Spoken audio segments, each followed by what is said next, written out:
পৃথিবীতে যে ব্যক্তি প্রথম মেট্রিক পাশ করেছে, যে ব্যক্তি প্রথম জীবনে মেট্রিক পাশ করেছে, যাকে মেট্রিক পাশ করাইলো সেই ওস্তাদকে মেট্রিক পাশ করছে?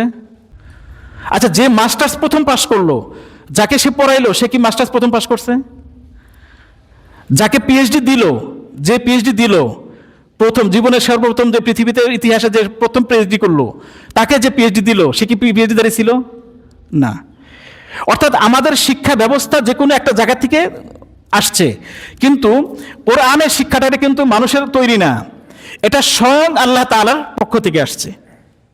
এটা এমন একটা গ্রন্থ যার ভিতরে কোরআন নিজে তার প্রশংসা করতেছে, কোরআন নিজে তার পরিচয় দিচ্ছে।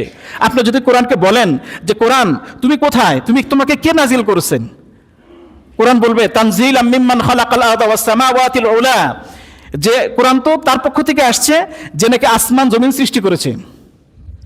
তুমি যদি আপনি আল্লাহকে জিজ্ঞাসা করেন তুমি এতদিন ছিলা কোথায়, কোরআন উত্তর দিবে বাল হুয়া কুরআনুম মাজিদ ফি লাওহিম মাহফুজ, আমি তো লৌহে মাহফুজে ছিলাম, সংরক্ষণ ছিলাম। যে আপনি জিজ্ঞাসা করেন আচ্ছা লৌহে মাহফুজ ছিল, তুমি কে আনলো দুনিয়াতে, কিভাবে আসলা তুমি এখান থেকে?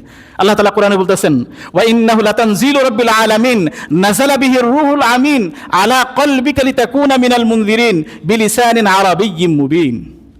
এই কোরআন তো আল্লাহ তাআলার পক্ষ থেকে এসেছে জিবরাইলের মাধ্যমে, নাযালা বিহির রূহুল আমিন, জিবরাইলের একটা নাম হলো রূহুল আমিন, আর এটা আরবি, স্পষ্ট আরবি ভাষায়।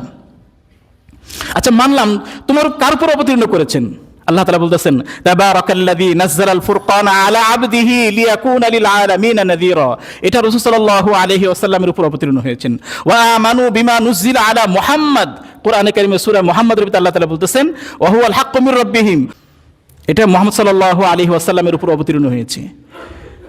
আপনি যদি কোরআনকে জিজ্ঞাসা করেন যে তোমার ভিতরে কি আছে, আমরা তো সমাজে বাস করি, আমরা তো এখানে সমাজনীতি দরকার, আমরা তো ব্যবসা করি, আমাদের অর্থনীতি দরকার, আমরা তো পার্শ্ববর্তী রাষ্ট্র আছে, পররাষ্ট্র নীতি দরকার, তোমার ভিতরে কি এগুলো আছে? কোরআন বলবে তিবয়ানাল লিকুল্লি শাই, যে আল্লাহ তাআলা বলেন যে কোরআনটাকে এমন এমন ব্যবস্থা আছে, তোমার জীবনে যা কিছু দরকার সব কিছু আল্লাহ তাআলা খুলে খুলে বর্ণনা করেছেন। তিবিয়ানা লিকুল্লি শাই, যে সব কিছু আল্লাহ তাআলা স্পষ্ট বর্ণনা করেছেন। আচ্ছা মানলাম যে এখন যে কোরআন দ্বারা পড়লে আমাদের কি ফায়দাটা কি? আল্লাহ তাআলা বলতেছেন কিতাবুন আনজালনাহু ইলাইকা লিতুখরিজান নাস মিনাজ যুলুমাতি ইলান নূর, যে কোরআন তো এই মানবতার অন্ধকার, পুঞ্জীবিত অন্ধকার থেকে মানুষকে টেনে বের করে আলোর দিকে নিয়ে যাবে।